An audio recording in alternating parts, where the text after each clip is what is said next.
దిత్వా తుఫాన్ ప్రభావంతో రాత్రి నుంచి నెల్లూరు జిల్లా వ్యాప్తంగా ఎడతెరిపిలేనటువంటి వర్షాలు కురుస్తూ ఉన్నాయి. ఈ వర్షాలకి లోతట్టు ప్రాంతాలన్నీ కూడా జలమయమయ్యాయి. రోడ్లపైన వర్షపు నీరు చేరి వాహన ప్రయాణికులంతా కూడా ఇబ్బందులు ఎదుర్కొంటూ ఉన్నారు. మరోవైపు నెల్లూరు నగరంలో ఉన్నటువంటి చాలా చోట్ల కూడా ఈ యొక్క RTC colony, Talapagiri colony, Chandrababu Nagar వంటి ప్రాంతాల్లో మనం చూస్తున్నటువంటిదంతా కూడా తలపగిరి కాలనీకి చెందినటువంటి ప్రాంతము. ఈ యొక్క ప్రాంతం అంతా నిన్నటి నుంచి కురిసినటువంటి ఈ యొక్క వర్షాలకి భారీగా వర్షపు నీరు చేరి ఆ ఇళ్లల్లో ఉన్నటువంటి వారు బయటికి రాలేనటువంటి పరిస్థితి. మనం విజువల్స్లో కానీ గమనిస్తే ఆ ఇళ్ల ముందు ఉన్న రోడ్లు కూడా కనపడినటువంటి విధంగా ఈ యొక్క వరద నీరు చేరి ప్రజలు అక్కడ ఉన్నటువంటి వారంతా కూడా ఇబ్బందులు ఎదుర్కొంటూ ఉన్నారు. మరోవైపు ఎప్పుడు వర్షాలు పడినా కానీ ఈ యొక్క Chandrababu Nagar, RTC colony, Talapagiri colony ప్రజలైతే ఇదే అవస్థలు అయితే పడుతూ ఉంటారు. వారు బయటికి రావాలంటే రాలేక ఇబ్బందులు అయితే ఎదుర్కొంటూ ఉన్నారు. మరోవైపు నెల్లూరు నగరంలో ఉన్నటువంటి అండర్ బ్రిడ్జిల వద్ద భారీగా వర్షపు నీరు చేరి వారంతా కూడా అక్కడ ప్రయాణికులు రాకపోకలకు కూడా అంతరాయం ఏర్పడింది. ఇటు నగరంలో ఉన్నటువంటి డ్రైనేజీలన్నీ కూడా పొంగి పొర్లుతున్నటువంటి నేపథ్యంలో నెల్లూరు నగర వాసులు అయితే ఇబ్బందులు అయితే ఎదుర్కొంటున్నటువంటి పరిస్థితి.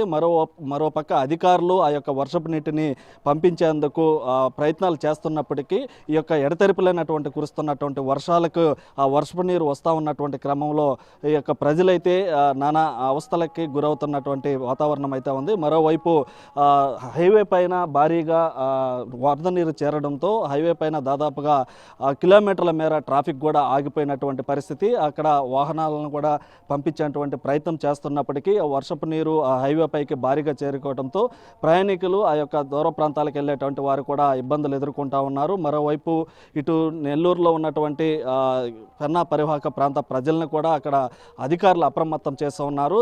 దీంతో పాటుగా లోతట్టు ప్రాంతాల్లో ఎవరైతే ఉన్నారో వాళ్ళని అందరినీ కూడా గుర్తించేటువంటి ప్రయత్నం అయితే ఇటు అధికారులు చేస్తూ ఉన్నారు. మరోవైపు ఆ యొక్క నియోజకవర్గ ఎమ్మెల్యేలు ఆ యొక్క ప్రాంతాల్లో పర్యటించి అక్కడ ఉన్నటువంటి ఇబ్బందులు తెలుసుకుంటూ అక్కడ నిలబడినటువంటి వర్షపు నీటిని అంతా కూడా బయటకు పంపించేటువంటి ప్రయత్నం అయితే చేస్తూ ఉన్నారు. మనం గమనిస్తున్నటువంటి ఈ ప్రాంతంలో ఏ విధంగా వర్షపు నీరు చేరి ఉందో ఈ యొక్క లోతట్టు ప్రాంతాలన్నింటిలో కూడా ఇదే విధంగా వర్షపు నీరు చేరి ప్రజలు ఇబ్బందులు అయితే ఎదుర్కొంటూ ఉన్నారు. ఈ యొక్క ఇబ్బందుల నుంచి కూడా వారిని బయటకు తీసేటువంటి ప్రయత్నము అధికారులు చేస్తున్నప్పటికీ ఈ ఎడతెరిపిలేనటువంటి వర్షం కంటిన్యూగా పడుతున్నటువంటి క్రమంలో ప్రజలు కూడా అర్థం చేసుకొని అవసరమైతేనే తప్ప మిగతా సమయాల్లో బయటికి రావద్దని చెప్పి కూడా అధికారులు చెప్తున్నటువంటి క్రమంలో ప్రజలు కూడా అప్రమత్తంగా ఉండాల్సినటువంటి పరిస్థితి ఉంది. అయితే ఇటు మొత్తం మీద కూడా ఈ యొక్క దిత్వా తుఫాన్ ప్రభావం నెల్లూరు జిల్లా, ఉమ్మడి నెల్లూరు జిల్లా వ్యాప్తంగా కూడా ఒక ప్రభావాన్ని అయితే చూపిస్తుందని చెప్పవచ్చు. కొన్ని చోట్ల వాగులు వంకలు కూడా పొంగి పొర్లుతూ ఉన్నాయి. ఆ వాగులు వద్దకు కూడా ఎవరిని వెళ్ళవద్దని చెప్పి అధికారులు అయితే హెచ్చరికలు జారీ చేస్తూ ఉన్నారు.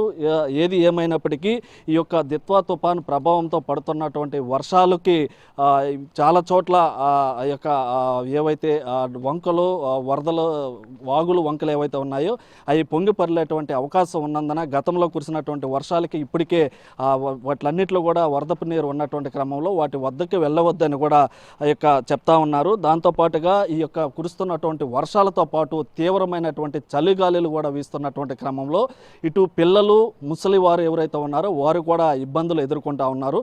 మరోవైపు ఈ యొక్క రానున్న గంటల్లో మరింత ఆ యొక్క దిత్వా తుఫాన్ ప్రభావం ఎక్కువ చూపించేటువంటి అవకాశం ఉన్నందున ప్రజలందరూ కూడా అప్రమత్తంగా ఉండి ఈ యొక్క దిత్వా తుఫాన్ని ఎదుర్కొనేందుకు కూడా ప్రజలు కూడా సహకరించాలని చెప్పి అధికారులు చెప్తా ఉన్నారు. ఏది ఏమైనప్పటికీ కూడా ఇప్పటి వరకైతే దిత్వా తుఫాన్ ప్రభావం నెల్లూరు జిల్లా మీద ఒక ప్రభావాన్ని అయితే చూపించిందని చెప్పవచ్చు. కెమెరామ్యాన్ మనోజ్తో సురేంద్ర, బిగ్ టీవీ, నెల్లూరు నుంచి.